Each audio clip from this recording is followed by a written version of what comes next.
SatCom Africa Satellite Summit is taking place in Sandton. It has become an established fixture on the African telecommunications calendar and attracts leading executives and keynote speakers from all over the planet. Grant Marais, new head of Africa Intelsat. Grant, the SatCom Africa Satellite Summit, which started today in Sandton, can you tell us about the summit and the importance to the South African economy? Thanks for the opportunity, Glenn. The SatCom show is really to drive the visibility and understanding about satellite services within South Africa and also then within Africa as a whole, and about what that means to consumers, whether that be broadband, whether that be cellular backhaul, whether that be enterprise networks, whether that be redundancy, about the complementary aspects of it to terrestrial. So it's really a multifaceted show. As an industry and driving that understanding within the marketplace. Would you say that there's strain on our fixed line infrastructure for internet and online delivery?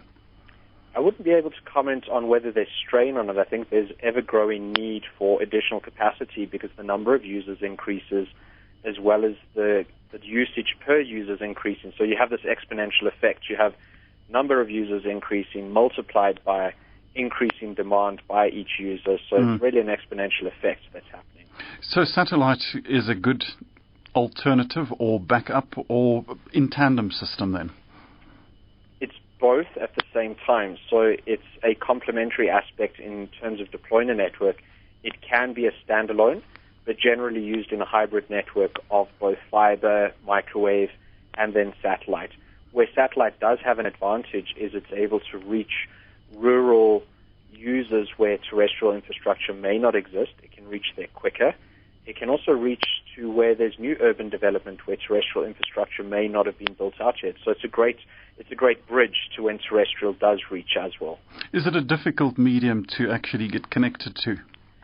Difficult? No. It's almost instantaneous. If you can deliver an antenna and a modem, you can be up and running literally same day. And if we're looking at the price between a fixed infrastructure system and satellite? Fixed infrastructure systems traditionally have been cheaper than terrestrial, but satellite is, as I mentioned, a lot quicker to market, as well as the resilience of it. So the redundancy and availability of satellite is far higher than traditional ground infrastructure. Satellite is generally, the availability is 99.9%. And as we see economic growth on the African continent, actually on the increase, do you think satellite will become more and more of a pivotal role in service providing? I don't think so. I know so because we see this every day.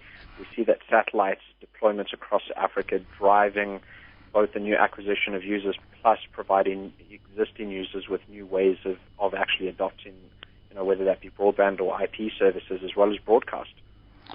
Difficult question for you, Grant, but how many satellites do we have over South Africa at any given time that are able to transmit data?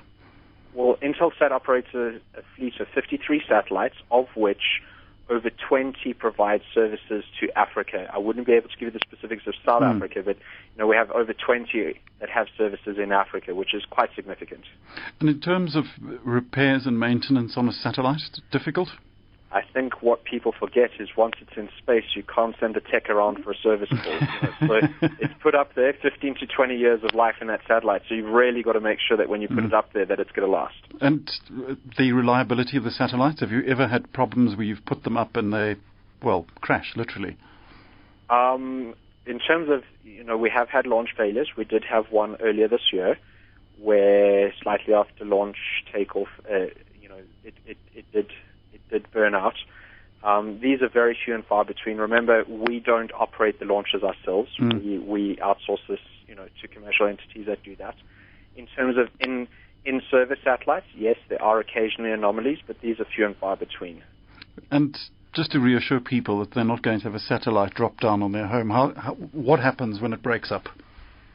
So generally when a satellite is put out of service, it's sent into a non-operational orbit. They're not necessarily flown back into, the atmosphere. The satellites that we operate are geostationary, which are 36,000 kilometers away from Earth. Grant Marais, new head of Africa, Intelsat, thank you for your time on Classic Business.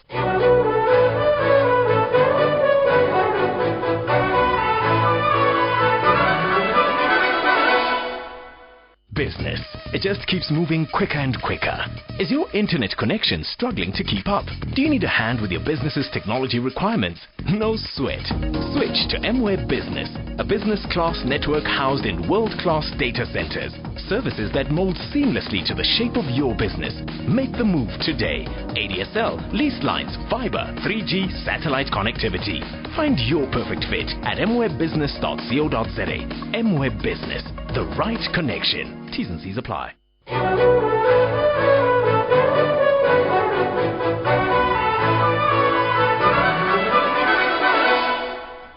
18 minutes past 6, Classic Business on Classic FM 102.7.